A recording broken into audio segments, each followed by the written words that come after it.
am recording.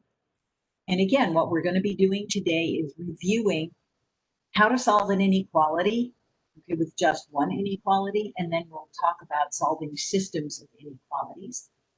So again, I'm going to share my content with you. I'll start out with my browser. Okay, and the first thing I want to share with you here is our course, and just show you where the material I'm going to be using today for notes. Okay, it's here, Linear Inequalities Notes. So if you want to either open that or print it off, if you've got a printer, you can follow through with us. Of course, in this week 4 online sessions, okay, this is where I'm going to be uploading not only this recording that we're making right now, but files shared will have the complete notes, okay, of what we cover today. All right. Also, as far as graphing inequalities, I would strongly urge you to use Desmos for graphing inequalities. It is so much simpler than using a TI-84. But if anybody wants to see inequalities on a TI-84, I can show you that. Okay. But again, my advice is use Desmos, and I have Desmos up here. We can use it from time to time. So let me start by sharing the notes with you. Again, this takes me a minute because it's on a different device. Okay, so let me just get that going.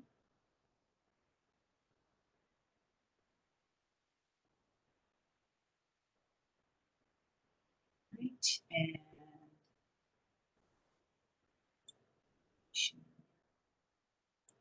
okay, with any luck, you guys should all be able to see these notes. And it says section 1.7, linear inequalities in 2 variables. Again, I will keep the chat open in case you have questions as we move along. But again, feel free. There aren't that many of us on. Just unmute yourself and ask a question if that's the case, okay? So just to get started, reviewing the difference between equations and inequalities in the mathematical sense before we worry about what we're going to use them for, is you might remember that equations like 2x minus 5 equals 10, a linear equation, has only one solution at most. I mean, it could have no solutions, okay, but it could have only one solution, okay? Whereas an inequality like 2x minus 5 is less than or equal to 10 has many solutions. You might remember that this solution is an ordered pair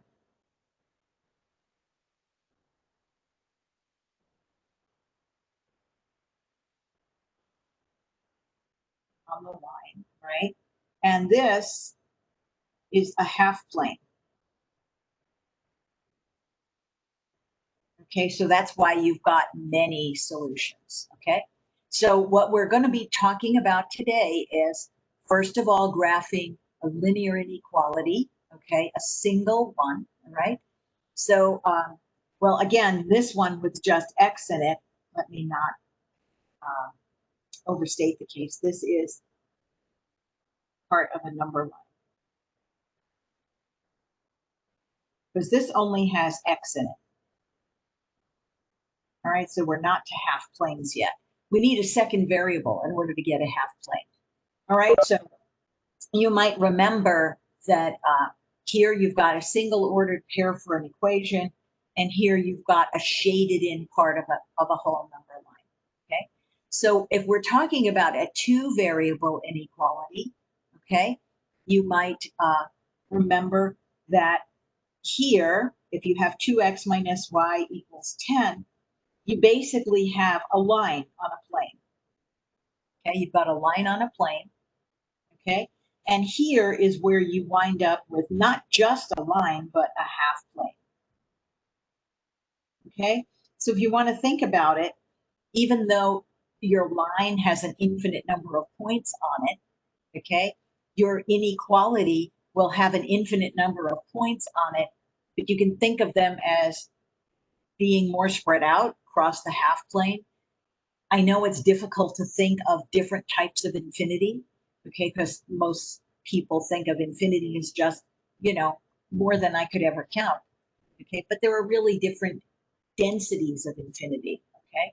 So let's take a look at graphing a linear inequality. And again, I'm assuming this will be a review for most of you, okay? And remember, there's lots of different ways to do it. Show you how to do it by hand, then we'll do it in Desmos, okay? What's cool about Desmos is I don't need to solve the inequality for y.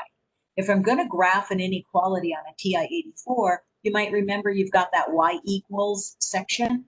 So everything needs to be solved for y in terms of x, which means you've got to do some algebra first.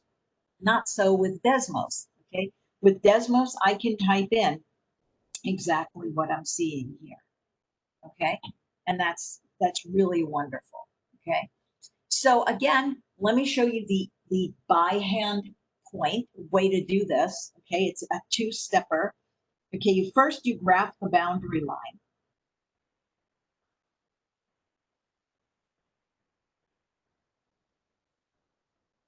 All right, and so the boundary line is the inequality, but with an equal sign. Okay, so here's the boundary line. Okay. Now again, there's multiple ways to do this. Okay, if you like solving for y in terms of x, you could put it in slope-intercept form and use the intercept and the slope. I found that most students tend to use intercepts to graph. All right, so let's graph that way. All right, so with intercepts, I'm going to set x equal to 0 and then solve for y. Okay, and then I'm going to set y equal to 0 and solve for x. Okay, so the first will give me a y-intercept and the second process gives me an x-intercept. Okay, so let me do the first one. So that's 2 times 0 minus 5y equals 10, minus 5y equals 10. Divide both sides by -5 and I get y equals -2. Okay, so my y-intercept is 0, -2. If I do the same sort of process with the x-intercept, I'm going to set the y to 0. So 2y minus 5 times 0 equals 10. 2y equals 10. Y equals, okay. Wait, x equals 5. My bad. Okay, this is an x.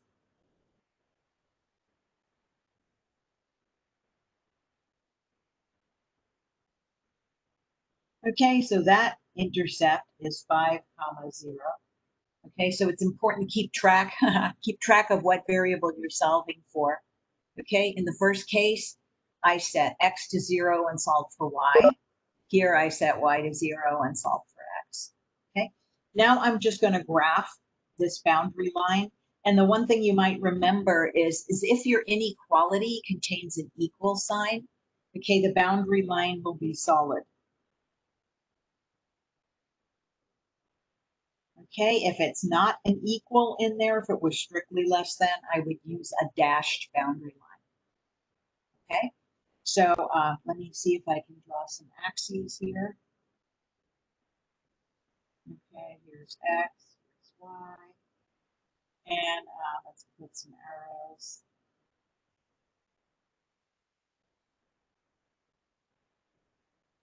Okay, and now I'm going to graph my intercepts. So the first one says x-intercept is 5, 0. So I'll count across. I guess I should label some of my points. 1, 2, 3, 5.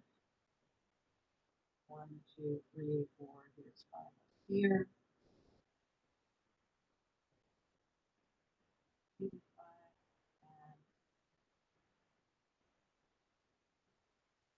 okay, so now at least I have some reference points. So here's one of my intercepts, my x-intercept, the 5, 0. All right, and the other intercept is 0, -2, so that's on my y-axis. And then you just create Yeah, well, let me try that again.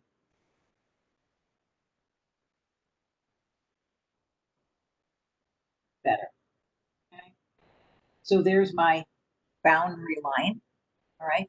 Then the next thing I need to do is decide which side of the line to shade. So you pick a test point, not on the line. Okay. And a great idea is pick the origin if it's not on the line. Why? Because the origin's really easy to do arithmetic with. Okay. And then you plug that into the inequality. So I'm going back to 2x rather. I keep wanting to make x a y. 2x minus 5y less than equal 10. And I'm plugging in 0 for x and 0 for y. Okay, and you can see the whole left-hand side, 2 times 0 minus 5 times 0, that's just 0. And then you look at the resulting inequality and you decide, is this a true or a false statement? Well, 0 is definitely less than 10, so that's a true statement. Okay, and what that's telling you is you want to shade the side of the inequality, shade the side of the boundary line that contains your test point. Okay, so this means shade the side of the line with the test point. Okay, had I gotten a false statement, I would have shaded the opposite side of the line. Okay, so I'm going to shade the side with the test point. Here's the origin.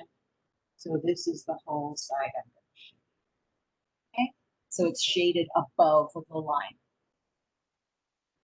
Okay. Now, I kind of walked you through the steps that we're talking about down here. Okay. So determine whether the line should be solid or dashed. That depends on whether there's an equal sign. Okay. And again, what the solid line means is all of the points on the line are included in the solution. Okay, so not only the stuff that's to the north of the line, but also the stuff on the line. Okay. And again, the rest of the process describes choosing a test point. Okay, and again, here we plugged in the values in the inequality, right? So here's where we have the 2x minus 5y less than or equal 10. 2 times 0 minus 5 times 0. 0 less than 10, and we say that's true. Okay. So again, choose the side. I'm choosing the origin, okay, as a test point, and then that's the solution region. And again, every single point in that region, okay, so not only the red line, but the pink region I shaded solves the inequality. Okay, so is everybody okay with the process? Okay, that's the process by hand. All right. Let's take a minute and go over to Desmos just to show you how this works. Okay, and I'm going to graph the same inequality. So here's Desmos. Okay, so up here, remember I said I don't need to solve for y, and that's one of the beauties of Desmos. So 2x minus 5y, I'm just using my keyboard. And now for less than or equal to, I have to grab this keyboard down here. Hopefully everybody can see what I'm doing. It says show keypad, okay? And then here's my less than or equal to sign, okay? This isn't on your keyboard, so you need to grab it from the Desmos keyboard. And then you put your 10 here. Okay, I'm going to hide the keyboard again just to get it out of the way. All right, and you can see I've got a beautiful graph that's already shaded. Okay, so my advice to you is do not graph inequalities by hand. I know you all know how to do it. Okay, and I showed you the by hand process just so you're comfortable with it. Please, please use Desmos. Okay, and again, the beauty of Desmos is going to be that I can just click on points and see their value. Okay, when we start doing optimization and linear programming, this is going to be crucial okay? This is way, way easier to do in Desmos than on the TI-84, okay? So again, hopefully everybody is okay with Desmos for inequalities. Right, everybody know how to get the inequality symbols from this keyboard? Okay, show keypad, they're all here. Okay, okay, awesome. All right, so let's talk about inequalities that have two equations in them. But before we do that, let's see what good is this? In other words, why would I care about solving an inequality if I'm a business major? Okay, this example is kind of leading you toward the idea of a constraint, okay? So let's take a look. A company produces foam mattresses. You can think of those either the purple type ones that come rolled up in a bag, or maybe even a mattress topper. They come in two sizes, regular and king. It takes 5 minutes to cut the foam for a regular size and 6 minutes for a king size, okay? If the cutting department has 50 labor hours available each day, okay, how many regular and king size mattresses can the company cut each day? Okay, so let me ask a question. Okay, what is it we're trying to find out? And again, feel free to unmute and just shout out an answer or type in the chat. Okay, let me ask you, how many quantities are we trying to find? How many quantities are we trying to find?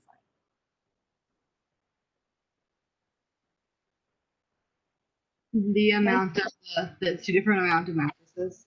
Right, the amount of the two different mattresses, okay? How would you look for that?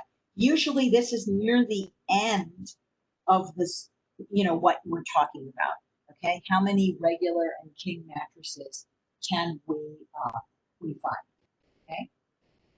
So let's take a look at that, okay? Let's take a look. And if you've got two variables, chances are you want two variables to keep track of them. Okay, so let's say let X be regular sized. I'll say number of regular size, and let Y be the number of king size. Okay, so the idea is look towards the end of this problem statement, at least if you're doing a math problem like this, okay, and keep track of what are they asking for? How many regular and king, okay, do I need each day? Okay, how many can I make? And then select variables to track those. So X is the regular and Y is the king, okay? Now we know it takes 5 minutes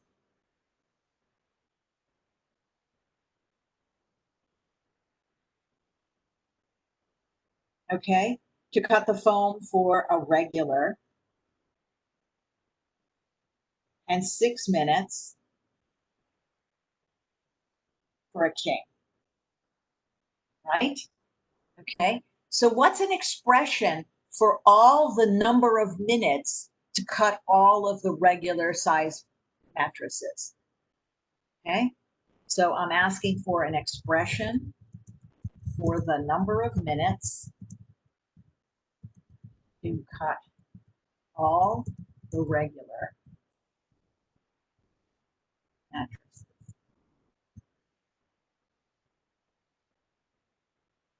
Okay, 5 minutes per mattress. And how many are we making? We're Yes. making as many as we can. Well, you're making X of them. You just don't know what X is yet, right? So X is going to contain the number of regular size and king size we can make in a day.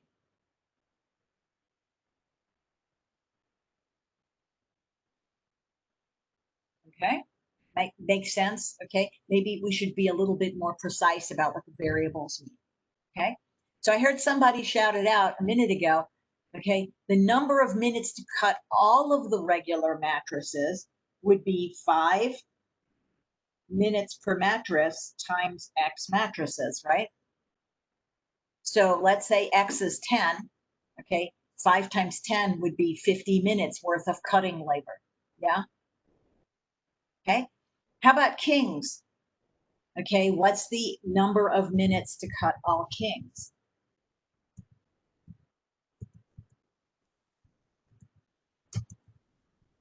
Six minutes, 6 times X, or Yeah. 6 times Y, I mean.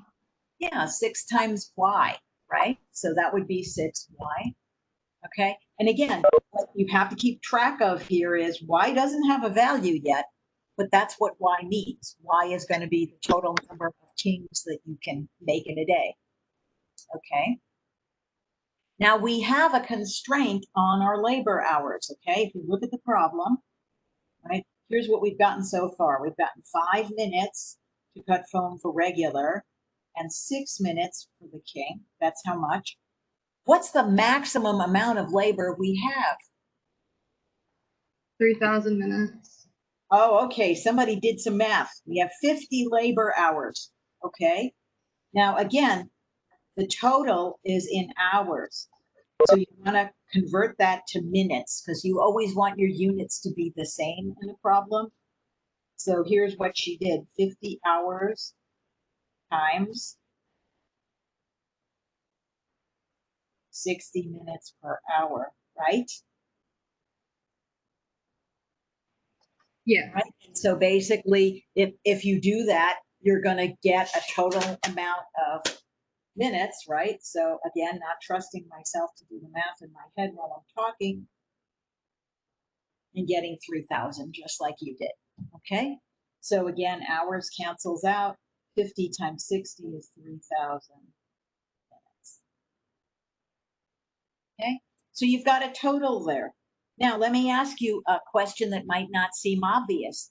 Do you need to use all 3,000 minutes? Okay, would it be possible to use less? Would that be a solution? What I'm saying here is you have at most 50 hours or 3,000 minutes. Okay, chances are you're not going to hit it right on the nose. So what your inequality would be is 5x plus 3y is less than or equal to 3,000. Okay, that would be your inequality. Okay, you don't want to make half a mattress. So good point, Chelsea. So you may need to stop just short of your 3,000 minutes. Okay, so any combination of x and y that solves this inequality will work. And yes, I agree. I'm going to shade the whole half plane, but you're not going to be making fractions of a mattress. So what you want to think of is ordered pairs in the solution set. Okay, so you have integer number of mattresses. Okay, the other thing I want to ask you is, can the number of mattresses be negative?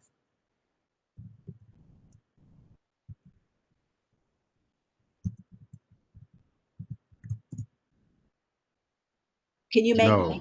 no, that doesn't make any sense. Okay, so you have what's called a non-negative constraint, namely x and y must be greater than or equal to 0. In other words, I can make no standard mattresses.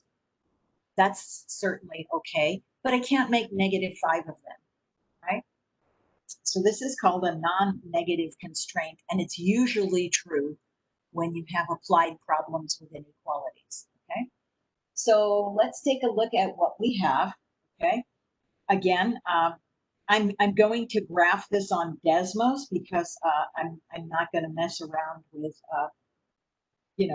doing the intercepts by hand. But let me just show you how I would draw the coordinate plane. Okay, notice I'm drawing a first quadrant graph. So here's X, here's Y, okay? And the reason for that is I'm not interested in negative values of X or negative values of Y, so I'm only interested in the solution in the first quadrant. Okay, does that make sense? It's a direct relationship of a direct result of the non-negative constraints on X and Y, right? And then I'm going to go over to Desmos and I'm going to graph my inequality. Let's get rid of this. And I'll have 5x plus 3y.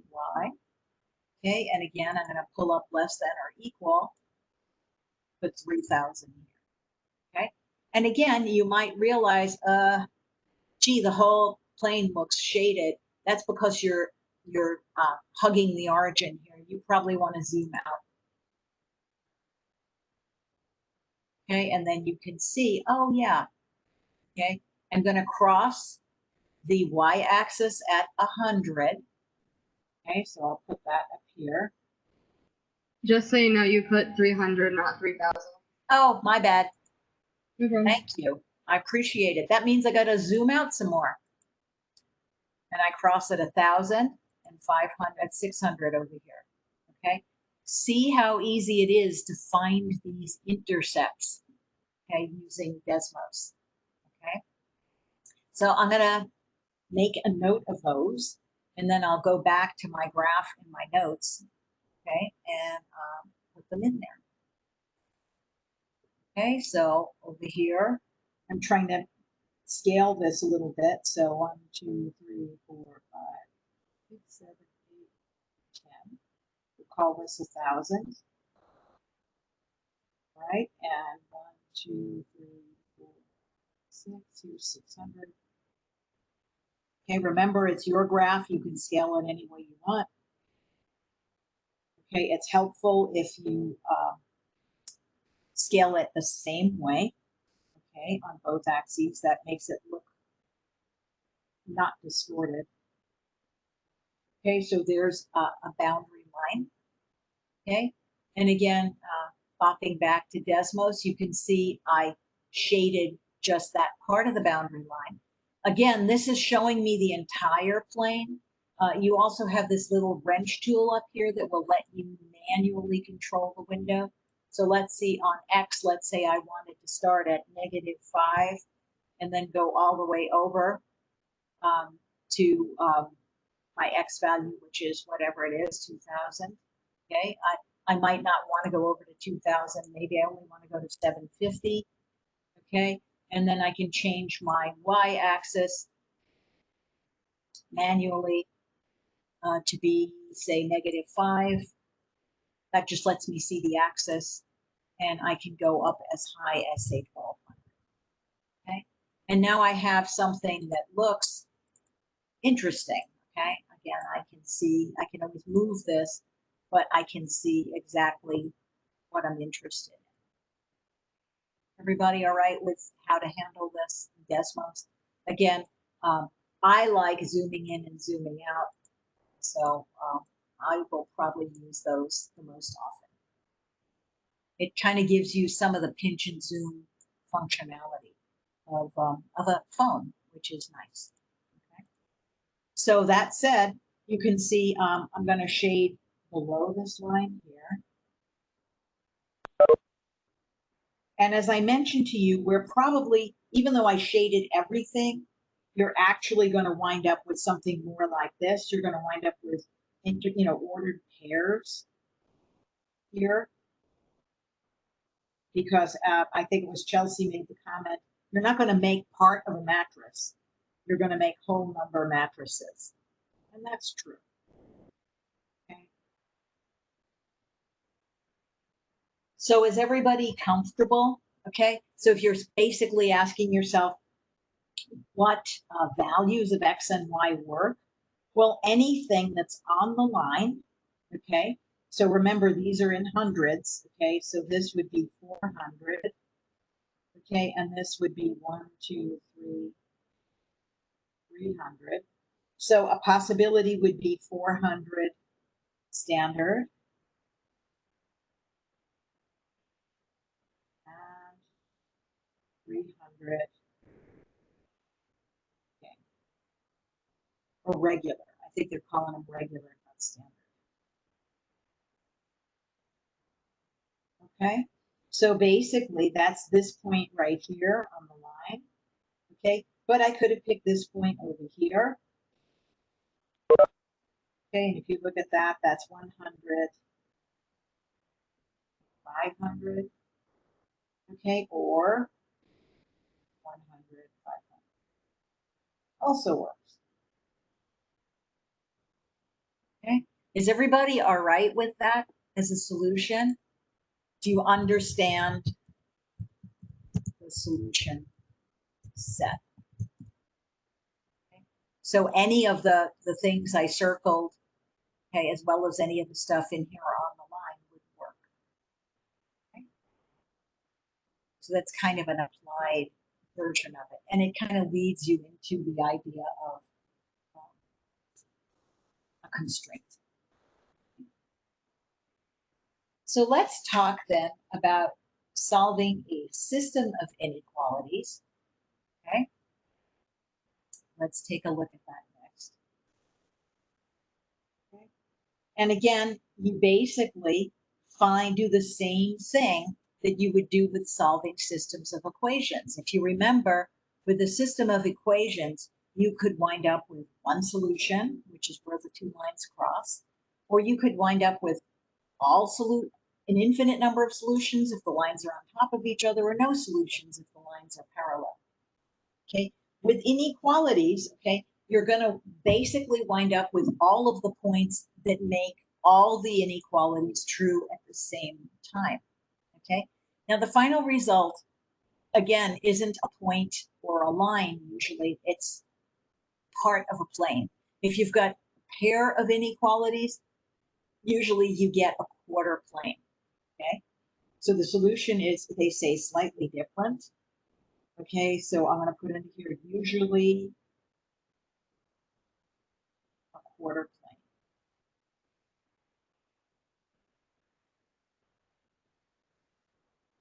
Okay, so if I were to graph these two by hand, okay, again, you would graph the boundary lines.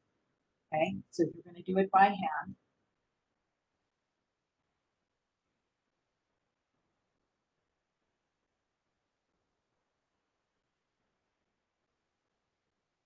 okay, and you'd have to decide if they're solid or not. Okay, what about these two? Are they going to be solid or dashed?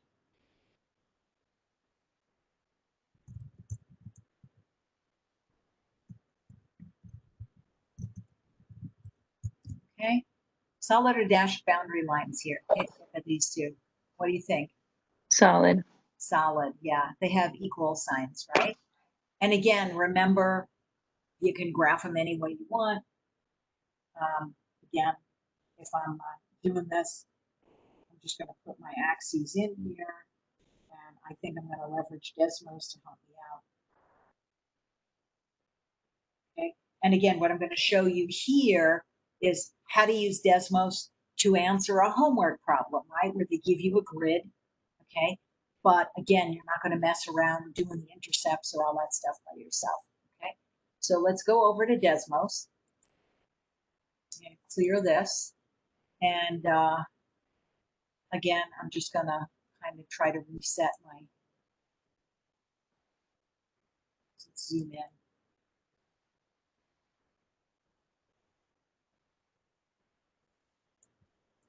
And again, this is a lot easier to do by hand if you want to reset. So let me do that. Okay, so I'm going to go from, let's do x from -10 to 10. I'm just resetting a standard window. And again, I don't know if everybody knew about the wrench tool up here.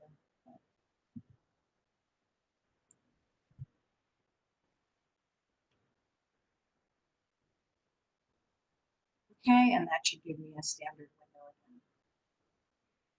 All right, so my first inequality is 2x plus y greater than or equal to 4. So here's greater than or equal equal from the keyboard that comes with Desmos. Okay, what you want to pay attention to is the intercepts. So just copy them down. Okay, so inequality 1.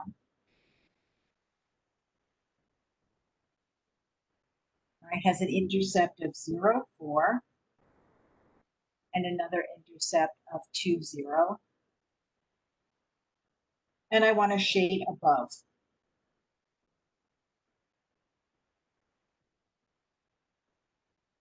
Okay, and then the second inequality is 3x minus y less than or equal to 7. Okay, and again, you can turn off graphs. Like if this gets too busy, I mean, you can see the double overlap is this solution up here, right? And you can see that it is a quarter plane. It's 1/4 of what I'm showing. But suppose this green graph is in your way, okay?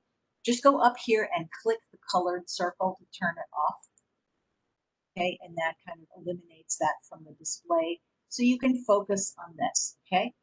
So this has an intercept, okay, of 2 1/3,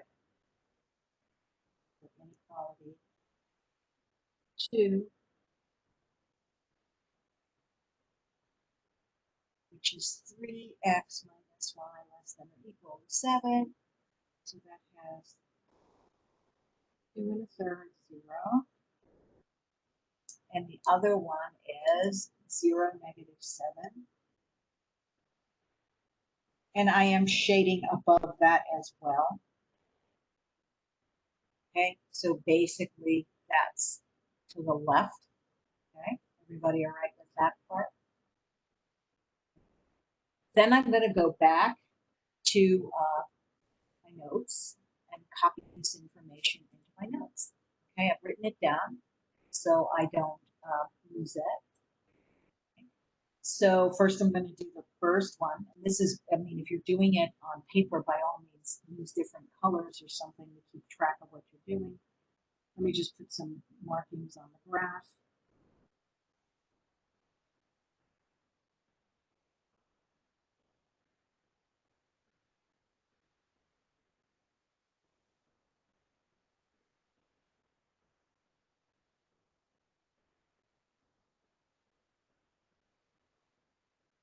All right, and then I'll do the first one. Okay, so inequality 1 was 0, 4. That's here. And 2, 0, so that's there. Okay, those are the two ordered pairs. And then again, I'm connecting them with a solid line. This is a lot harder than this. Okay, and then I want to shade above it. Okay, so again, shading above would be okay. So again, be careful with the online graphing tools. Lots of them don't let you shade twice, okay? So you might need to shade once at the end, okay, once you're done, okay? So if you have any trouble with the graphing tools and more, please just send me an email from inside the problem. Just click on that message instructor link at the bottom and I'll help you, okay? There's no need to fight with the tools, okay? They are what we have. But again, I'm trying to show you how to leverage technology to make your life easier. Okay. So now this one is at 2 1/3. So this one has an intercept that's roughly like here. And its vertical intercept is at -7. Okay, so this one would be like this. Okay, that's the second boundary line. And again, I'm shading above that. So let me try picking a different color. I'm not sure how this is going to work. Okay. And again, you can see that the part that's shaded twice is up here. Okay, so here's the solution. Okay. So anybody have any trouble about using Desmos to answer this type of problem? Okay, so questions? I'm using Desmos.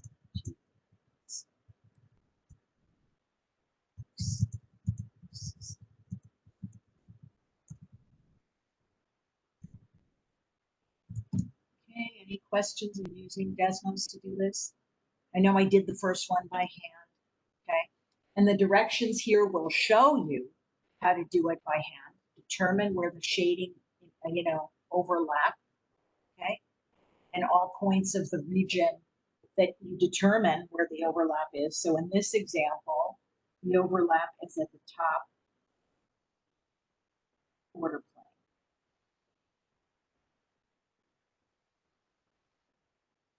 Okay, so if you look at 4 quarter planes here, you've got a top one, a right one, a bottom one, and a left one. Okay, the top quarter plane has that kind of purplish look. That's where I shaded twice. Okay, if you don't have any overlap, guess what? Your system has no solution.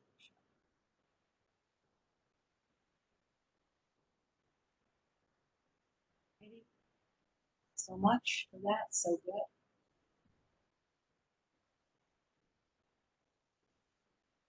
Let's do an application, all right? And then I'll see if anybody has questions, anybody wants to try something else.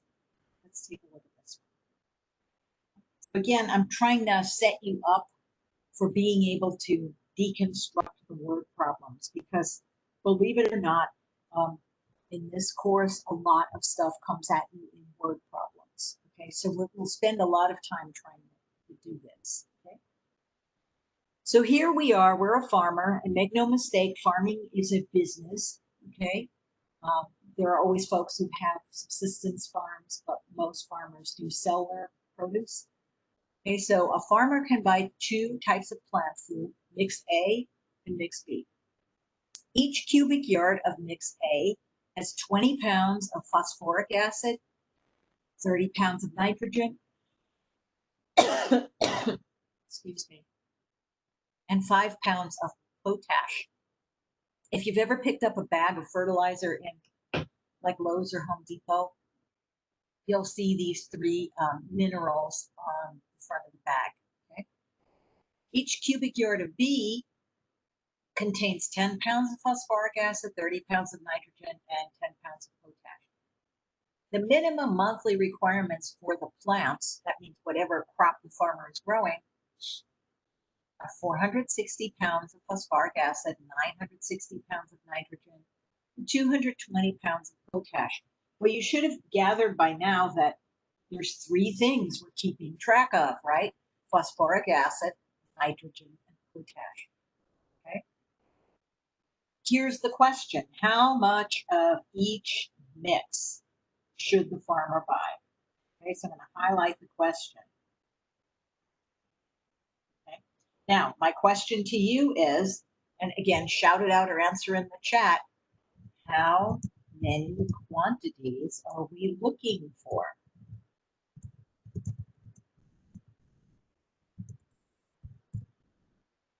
Quantities are we looking for, and what are they? 3 quantities of the different chemicals in the mixes. Okay, look at the question. How much of each mix? Oh. How many mixes are there? That's what I mean. These questions can get confusing, and it's really a reading issue. You'll notice I'm highlighting like I'm doing critical reading. Yeah. So what do you think? I agree those 3 types of minerals are definitely going to figure into things, but how many quantities am I looking for? How many mixes are there? 2. 2. 2, yeah, A and B. 2, A and B. Good. All right. So it would be awesome if I could use A and B as my variables, but I realize that might freak some people out. So let me say let X B. Now, what are these mixes measured in? Cubic yard. Cubic yards. Okay, number of cubic yards of mix A. Okay, and it's important to write down what your variables mean, folks. Okay, otherwise, by the time you're done doing all the calculating, you won't remember what the number you got refers to.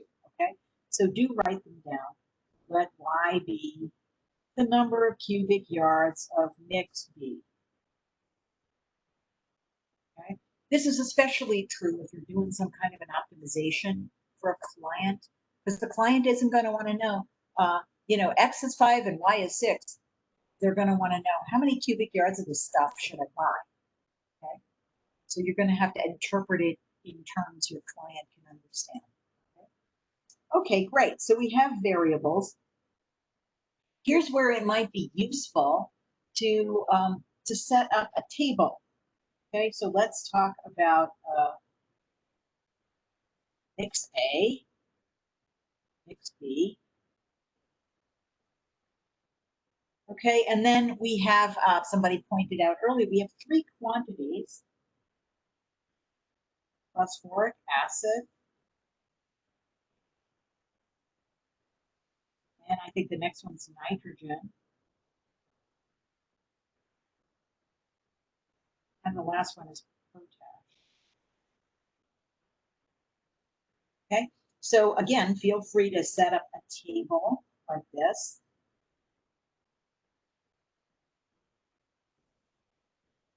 Right? And then you can kind of go back to the problem and figure out, okay, what did they give me? Okay, mix A, let's go through it. How about if I do mix A in pink and mix B in blue? Okay, and that way we can see them easier. Okay, so mix A has 20 pounds of phosphoric acid, 30 pounds of nitrogen, and then 5 pounds of potash. Okay, so where's that going to go? Well, that's going to go in the mix A column. Okay, so I'm going to say 20 pounds of nitrogen, phosphoric acid, 30 pounds of nitrogen, and 5 pounds of potash. Okay, everybody good with that? And then let's go through and look at mix B.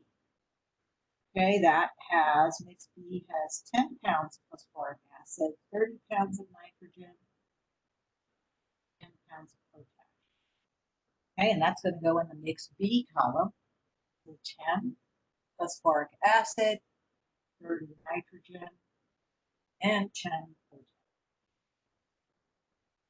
Okay, and then what you might think is, well, there's also totals of each of these 3 things. So let me put another column over here called total.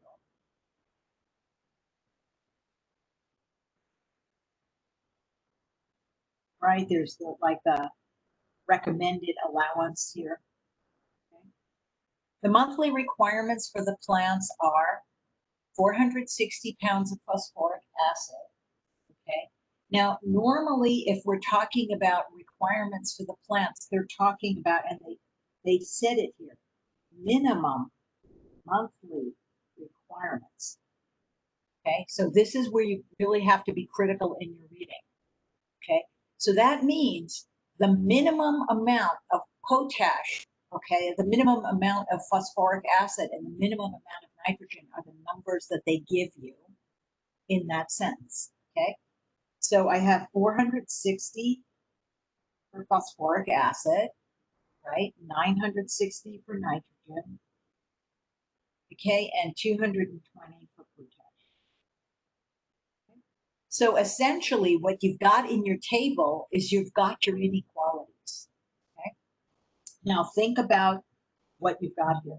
We're saying that X is the number of cubic yards of mix A, right? And every cubic yard has 20 pounds of phosphoric acid. So a total number of pounds of phosphoric acid that I get from mix A would be 20x. Okay, that's the total number of pounds of phosphoric acid. Likewise, every cubic yard of mix B, right, has what? 10 pounds of phosphoric acid in it. And Y is the number of cubic yards of B that I'm going to buy. So 10Y is the total number of pounds of phosphoric acid from B.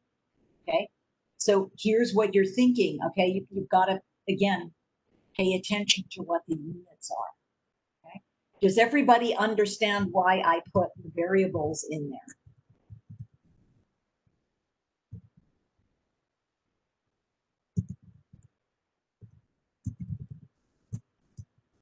Everybody understand why I put X and Y in there? If not, ask a question, guys.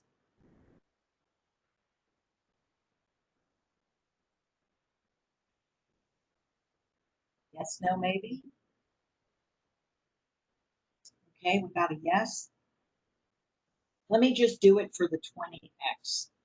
Okay, so each cubic yard contains 20 pounds of phosphoric acid. That's 20 pounds per cubic yard. Okay, that's for A. Okay, and then you're buying X cubic yards, right? That's what X is. So cubic yards cancels out and you get 20X pounds. Okay, everybody see how the units work out? Okay, again, I can't overstate enough how much these are critical reading problems. Okay, most students are kind of surprised by that in math class, but it definitely is the case. Okay, so I'll go with the fact that everybody's comfortable with me putting the variables in, and I can do the same thing for nitrogen and the same thing for the potash. Again, what I have here in mix A is 5 pounds, okay, of potash in every cubic yard, and I'm ordering X cubic yards of mix A. Okay, so now I can just pull these out. 20X plus 10Y. Okay, I'm going to leave this blank for a minute. I'll talk to you. Okay, if 460 is a minimum requirement, what sort of a symbol should go in here? Okay, so if 460 pounds Greater than or equal to. minimum, okay.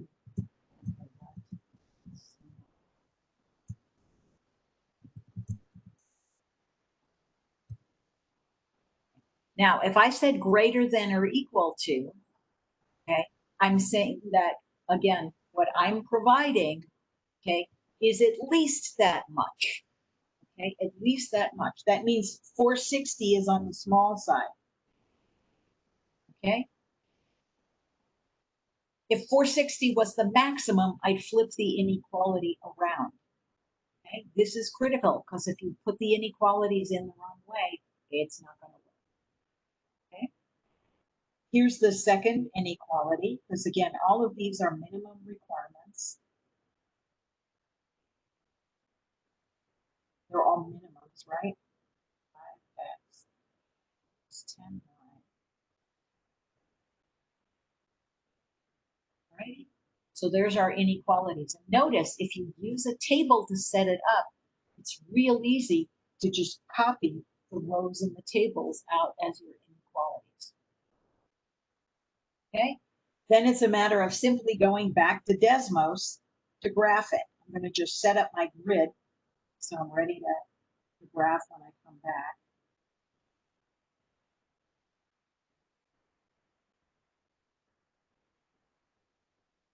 All right, so let's head over to Desmos and graph these inequalities.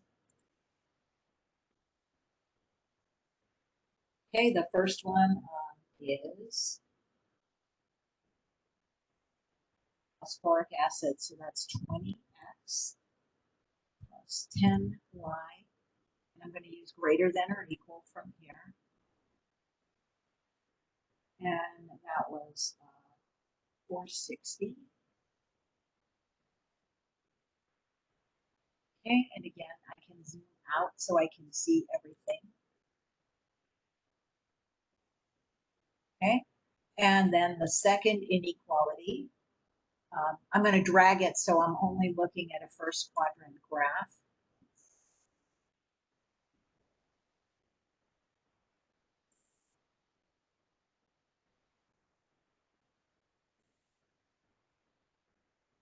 All right, so again, a little bit too. The second one is nitrogen, so that was 30x plus 30y, and that was greater than or equal to 960. Okay, so what you want to notice here is you've got an overlap, right? What you have to be able to see is the part that's shaded twice. This part's pink, this part's gray. The muddy pink part is the part that's shaded twice. Okay. And then let's put the last inequality in. The last inequality is plus 4 Bojack's, that's 5x plus 10y. And that's greater than or equal to 220. Okay? So now it's a matter of trying to figure out what you've got going on here. So you have to figure out what part is shaded multiple times. Okay? So I'm seeing probably this dark part up here, okay, is shaded the most up here. Okay? Everybody okay with that?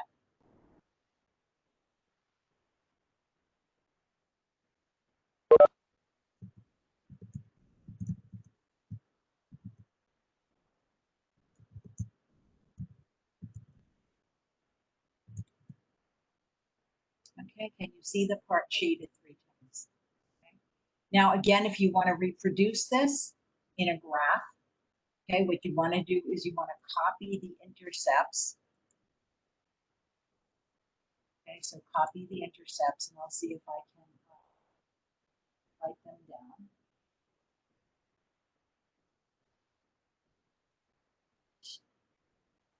So I have 0.46.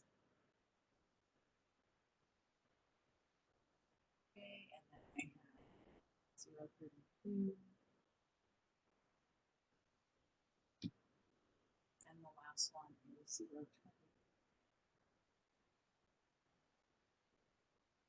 And then over here, let's see if I can get the ones that go with, okay?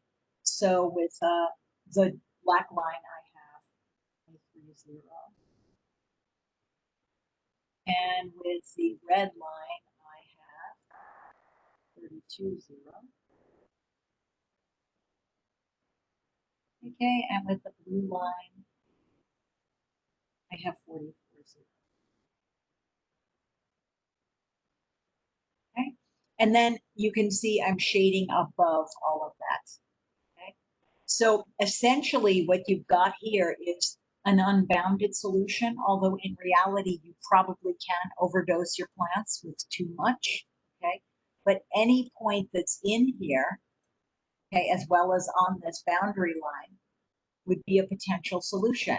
For example, you could buy 14 cubic yards of mix A and 18 cubic yards of mix B. That would work. Here's another point, 20 cubic yards of mix A and 12 cubic yards of mix B. Okay. Here's another point over here. Okay, 44 cubic yards of mix A and none of mix B. Okay, so all of those would be solutions. Okay. Everyone see how to.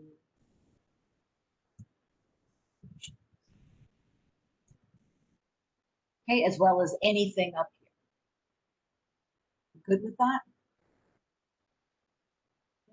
All right. Okay, great. And if I were to go back to my diagram, again, here are my intercepts. Okay, and I would just need to graph those. Okay, so I have, let's put, again, I'm approximating up here. I'll say here's 46. Oops. Here's 32. Here's 22. And down here, let's see, here's 23, here's 32. Again, I'm approximating. So again, my first line would be 46, 23. And again, all of these are solid. It's a first quadrant graph because X and Y have to be 0 or positive numbers because they represent cubic yards of things. I can't have negative cubic yards, which is why I drew the graph like this. Okay, here's my second one, which is 32, 32.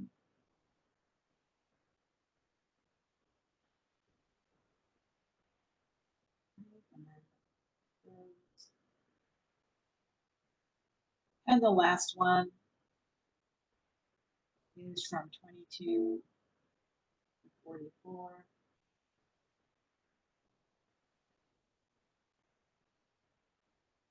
Okay, and again, all of them were shaded above.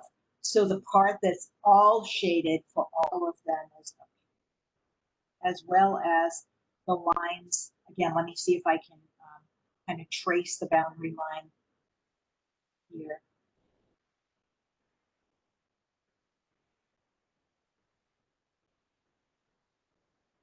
Okay, so that's the boundary of the region. Okay, so anything on that pink line or in the shaded region is a solution. Okay, are we all right with this, folks? Okay, I'm gonna quit sharing.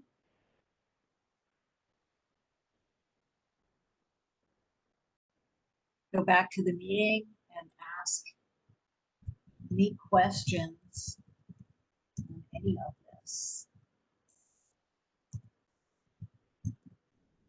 Any questions on any of this? What's important is the critical reading piece. Okay, so if you're doing applied problems in the homework and you aren't sure how to set it up, please click on that message instructor button and I'll be happy to help you. So if nobody has any questions, here's where I'll end today, and next time we'll move into actual linear programming or optimization.